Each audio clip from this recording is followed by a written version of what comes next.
Bon, tôt ou tard, ça va arriver, il ne fallait pas s'en douter. On ne pourrait pas être... Tôt ou tard, ça arriverait. Statistiquement, on ne peut pas y échapper. Hein. Mais il faut freiner évidemment les choses le temps que la vaccination fasse son effet. Donc c'est une course contre la montre qu'on doit engager. Hein. Oui. Et tout le monde doit s'y mettre. Et je demande à ce qu'on puisse faire passer le message, j'essaie de le faire passer auprès des forces associatives. Les maires doivent s'engager davantage. Je ne les entends pas sur les réseaux sociaux. Je ne les entends pas concevoir des messages particuliers. Les gens aiment bien entendre leur maire leur donner les consignes et non pas le maire d'autres communes. Et non pas simplement la directrice de l'ARS ou le préfet. Ils aiment la proximité. Il faut que les maires dans chaque commune fassent passer des messages personnalisés auprès de leurs mandants, comme ils savent le faire pendant la campagne électorale. On va faire du porte-à-porte, mais ils doivent quand même faire passer des messages sous forme de tract, maintenant on est à l'ère numérique, sur les réseaux sociaux, qui fassent passer des messages spécifiques pour sensibiliser à leur façon, ils connaissent leur territoire, ils connaissent leur population mieux que moi pour les abîmes. Et donc chacun doit faire son job, ok? Et au niveau, on doit sensibiliser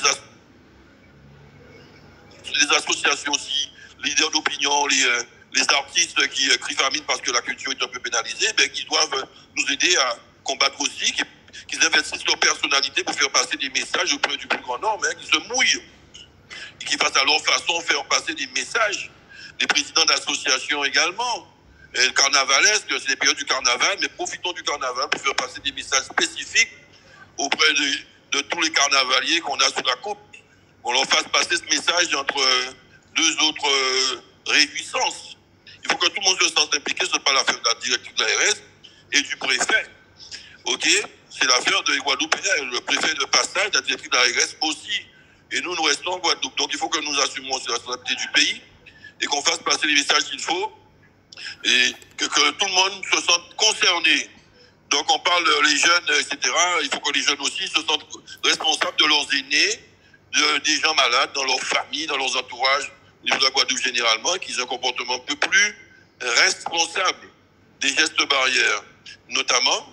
Et il faut aussi comprendre que si les jeunes ont du mal à subir ces sacrifices quelque part par rapport à leur jeunesse, hein, ils sont privés d'un certain nombre de manifestations réjouissantes, ils doivent penser aussi à leurs aînés qui, eux, craignent la mort, tout simplement.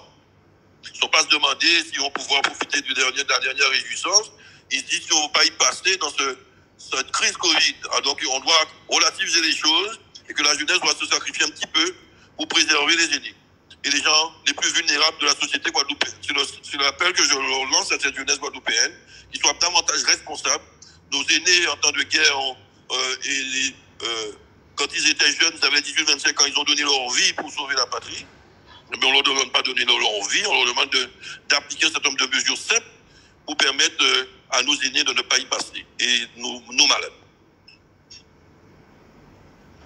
Merci, Monsieur le Président. Oui, Monsieur Jalton. Monsieur le Président. Non, ce que je veux dire, c'est que dans le débat, hein, le problème des variants, c'est que c'est des mutations, hein, des mutations génétiques qui sont inhérentes au virus, c'est pas nouveau, on les connaît, qui peuvent arriver plus le virus circule, plus il est susceptible de muter. Et qu'on ait des variants qui ont des caractéristiques particulières, okay, qui peuvent être plus ou moins contagieux, plus ou moins virulents, plus ou moins mortels. Dans l'occurrence, on s'aperçoit peut-être que le variant anglais, il est plus contagieux, donc puisqu'il est plus contagieux, il est statistiquement plus mortel, puisqu'il emmène plus de monde à l'hôpital, et donc forcément plus de monde en réanimation, et donc au total, il y a plus de morts que le virus initial. Donc c'est statistique.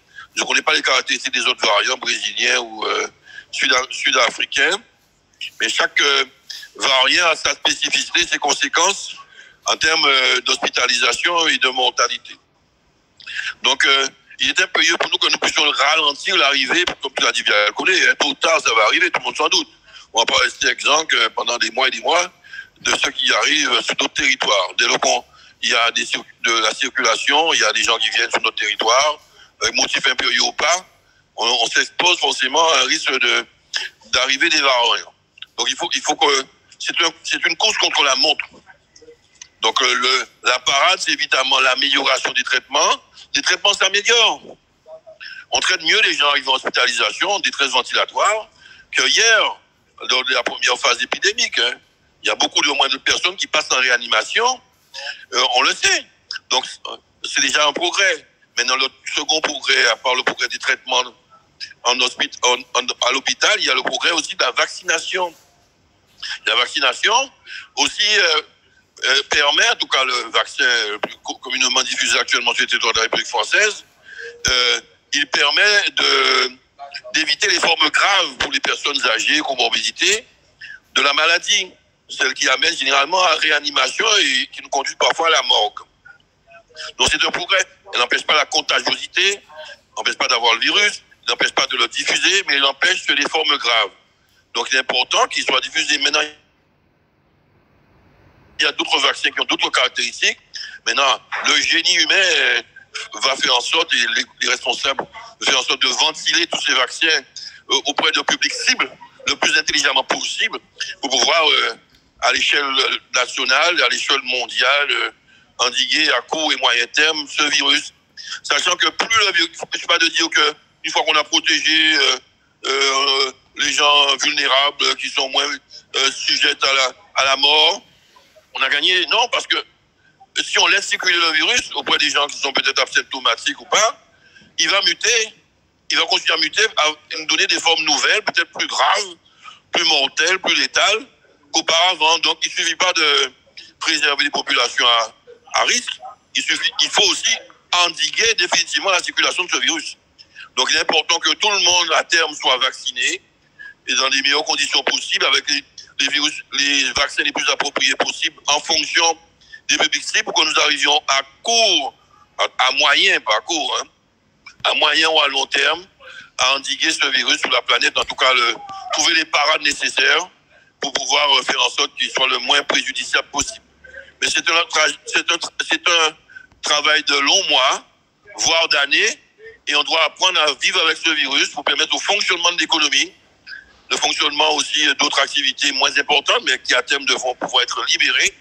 Mais ça, c'est les pouvoirs publics qui peuvent dessiner, évidemment, la stratégie et le calendrier. Donc, il faut que nous soyons humbles. Ce virus nous surprend de jour en jour. On pensait l'avoir réglé avec le vaccin. On s'est aperçu qu'il y avait un mutant. Il y en a 2, il y en a 3, il y en aura 4, il y en aura 5, il y en aura 10. Le combat est long, on est vraiment en guerre. La seule chose que j'approuve, pas la seule chose, une des choses, le président a bien raison de dire que c'était une guerre. J'avais dit avant lui, dans ma campagne électorale. Et une guerre, c'est des années, c'est pas quelques mois. Le Français, généralement, on veut une guerre confortable, on veut pas atteindre à nos libertés, on veut une guerre confortable, on va continuer à vivre, à danser, à chanter, comme si de rien n'était, pendant que d'autres, les médecins, les professionnels de santé, qui sont dans les services de réanimation, dans les services d'urgence, sont sous la pression. Nous, on doit pouvoir continuer à danser, à fêter le carnaval et à vivre normalement, parce que sinon on atteint à nos libertés. Donc il faut que le Français et le Guadeloupéen sachent que nous sommes en guerre, qu'il y a des sacrifices et que tout le monde devra consentir aux sacrifices. Et que ce n'est qu'à ce prix que nous allons vaincre ce virus. Et qu'il n'y a pas de guerre confortable et que tout le monde doit consentir aussi aux sacrifices nécessaires. OK? Et pour faire en sorte que nous puissions vaincre ce virus avec le moins de morts possible, pour être trivial. Que le public le sache, parce que ceux qui contestent sur les vaccins, ils vous disent justement, on a un cas, quelqu'un s'est fait vacciner et il a quand même eu le virus. Il faut leur expliquer que déjà le virus, pour qu'il soit efficace, le vaccin plutôt, on fait un vaccin un jour J, et on le renouvelle peut-être 2-3 semaines après, et au bout de 5 semaines, c'est au bout de 5 semaines qu'il est efficace. C'est pas le lendemain de la vaccination que vous ne risquez pas de l'attraper. Il faut expliquer aux gens plus. On est complètement d'accord et vous avez... Il faut un délai de plusieurs semaines entre la première vaccination et la deuxième avant que le vaccin ne devienne efficace. Donc il faut bien expliquer aux gens, parce que sinon ils disent que vous me leur mentez. Si vous leur expliquez que le vaccin, parce que vous avez une première piqûre, vous êtes immunisé, vous n'avez pas le chance de l'avoir ni de le transmettre, et qu'après c'est démenti, ils vont dire on vous a menti. Donc il faut bien expliquer aux gens que le vaccin, première et deuxième injection, eh ben, il faut un certain délai qui puisse biologiquement être efficace et protégé.